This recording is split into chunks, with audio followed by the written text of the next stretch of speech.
Final Fantasy VII Remake is here at last, and where does one even begin? Say what you will about the original Final Fantasy VII, but its influence on the gaming landscape was massive. It's not a legacy you can simply ignore, whether you like the game or not.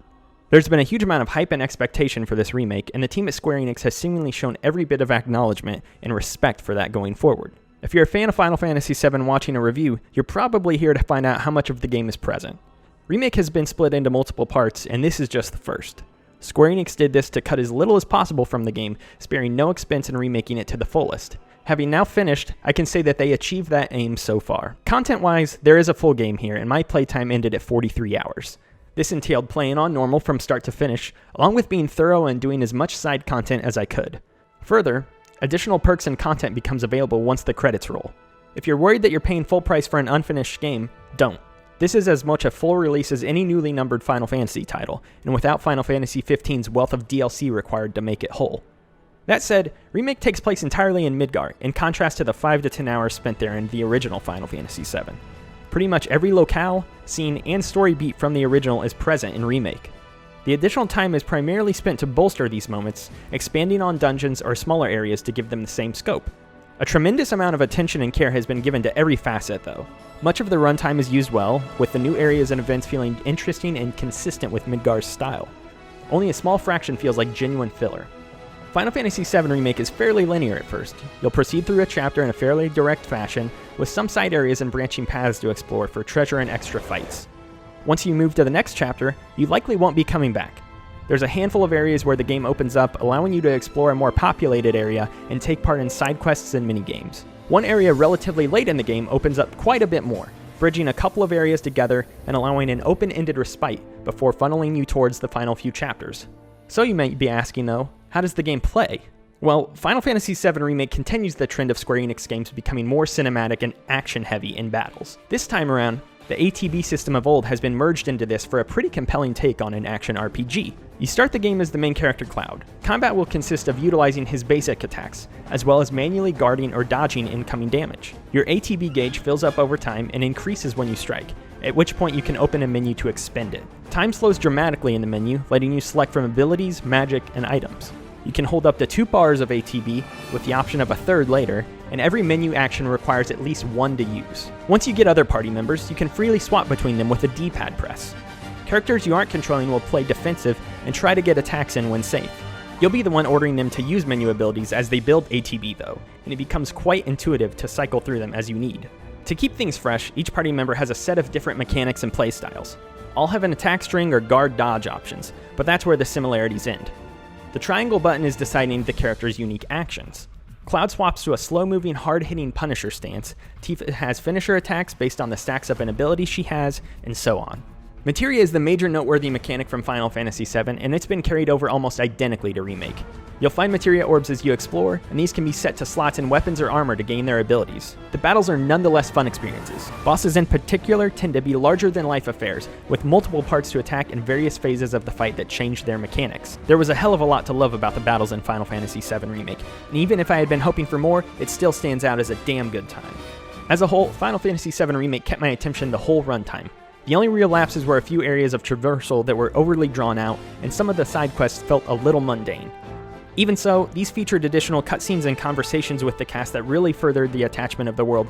A little more concession to action mechanics would be great, but the hybridized action RPG implementation was otherwise very impressive. Square Enix definitely seems to have arrived at a happy medium that previous Final Fantasy titles didn't manage, and I hope they continue with it.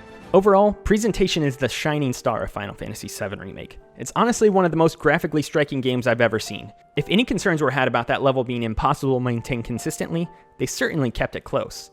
Some of the larger open areas suffer from character pop-in, delayed loading textures, and other small nitpicks. In addition, some cutscenes with minor NPCs talking to party members can be pretty jarring. They simply cannot match the level of fidelity achieved in rendering the main cast or other notable characters.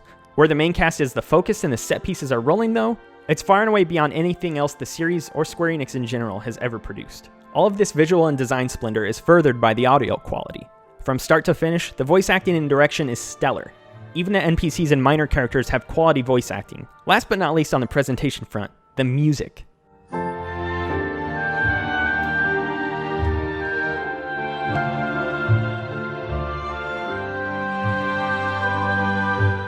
The original soundtrack is regarded as one of the finest works from legendary composer Nobuo Uematsu. Now, most of those tracks have been remixed or remastered in a slew of new creative ways, but they almost always fit the tone of the game. Music in the boss fights tends to really stand out, as the longer battles allow them to build up and crescendo during later phases. There's quite a lot to unpack and respect about the game on presentation, but all that presentation is in service of one thing: telling the story. The story of the original Final Fantasy VII is one of the major elements that left a mark in gaming. These characters, their world, and their tales are iconic and beloved. Every moment of that story has been retained in full, just as Square Enix originally intended. Some trailers have hinted at adjustments and new developments, but this accuracy was paramount to the developers. In general, it's safe to say they achieved this. Every notable character, conversation, or location from the original game is included in Remake in some way. With that said, Square Enix had no intention of just retelling the same story verbatim. Additional scenes and moments have been sprinkled all throughout, with at least one early chapter being entirely new events. All of it builds on the original framework, strengthening it further. The fact that this is only a chunk of the complete tale means that certain events, characters, and flashbacks have also been brought forward in the timeline. Even so, all of these concessions are handled with the same care as the rest of the game, so their placement fits and strengthens the overall product. If this praise was also true of the wholly original plot threads and changes, I'd have no issues whatsoever with Remake's story. Unfortunately, that isn't the case. Early on, there will be a couple of divergences to the story that seem to be setting up a new subplot. These divergences increase in volume over time and really increase in the last two chapters. All of the original beats remain, but they're interspersed with these new divergences, leading to a new climax and an expanded conclusion. And here is where it all started to come apart for me. For a brief while, I was ripped out of Final Fantasy VII and dumped heavily into an unholy marriage of Advent Children and Kingdom Hearts. It was awkward, it was confusing, and it left me shaking my head in dismay. It felt massively out of place. Did this part have to change so dramatically? Maybe. It wasn't a true climax or game-ending point in the original after all, and I expected some new conclusion or an added boss or two to cap off this experience. Yet, until now, it had been such a solid remake that made measured changes to supplement the classic story. Here, at the 11th hour, it jarringly erupted into a massive spectacle that honestly felt like underdeveloped fanfiction. When I say spectacle, I mean that it was a spectacle to behold in terms of graphics, sound, and scale.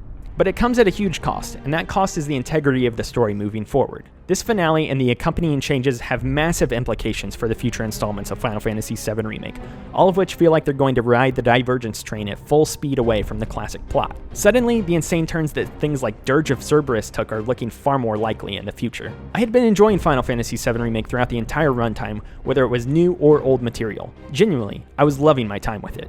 But if the game had been a tasty meal up until that point, the final section soured it. In conclusion with the story, old stuff and new additions to the old stuff, it's great. Character writing, development, and world building, excellent. Brand new stuff, middling at best, potentially disastrous at worst. Most of my grievances with the game are almost entirely to do with that final section. I cannot say I walked away from the ending feeling happy. One of the big questions approaching this game is inevitably, should I play this if I haven't played the original? And that's an easy answer. Yes. Everything is here that made Final Fantasy VII such a standout of its era, delivered with some of the finest presentation we've seen in a AAA video game. It's a fun action RPG hybrid with some solid gameplay systems, a strong story, and a set of well-realized characters that suitably develop and bond over time. Fans of the original will inevitably spot more differences or appreciate the extra nods, but even newcomers should be able to slip in and find plenty to enjoy. Even without knowledge of the source material, the main story and through line here is clear to follow and wraps up nicely. It's mostly the setup of larger threads and what's to come that have me so hesitant to recommend it, and I don't think the ending was handled well. Final Fantasy VII Remake doesn't replace the original. That'll be even true when all parts have been fully released. Final Fantasy VII will be a generational touchstone of gaming with a legacy that has lasted for decades, even after the hype for this remake has cooled. I don't foresee that same legacy being granted to Remake once the dust has settled, but it nonetheless stands with Resident Evil 2 Remake as a testament to the quality such a product can aspire to. This is still one of the most excellently presented games I have ever experienced, and with a few tweaks for the next installment, that excellence might extend to gameplay and story too. Whatever misgivings I might have going into future installments, it's undeniable that this was an enjoyable 42 hours, marred by a single bad one. Even so, Final Fantasy VII Remake is still arguably the best non-MMO Final Fantasy game released in a very long time. Despite my qualms, it's been a very happy reunion. For everything else Final Fantasy VII related, be sure to subscribe here to DualShockers and keep it tuned to our website, DualShockers.com.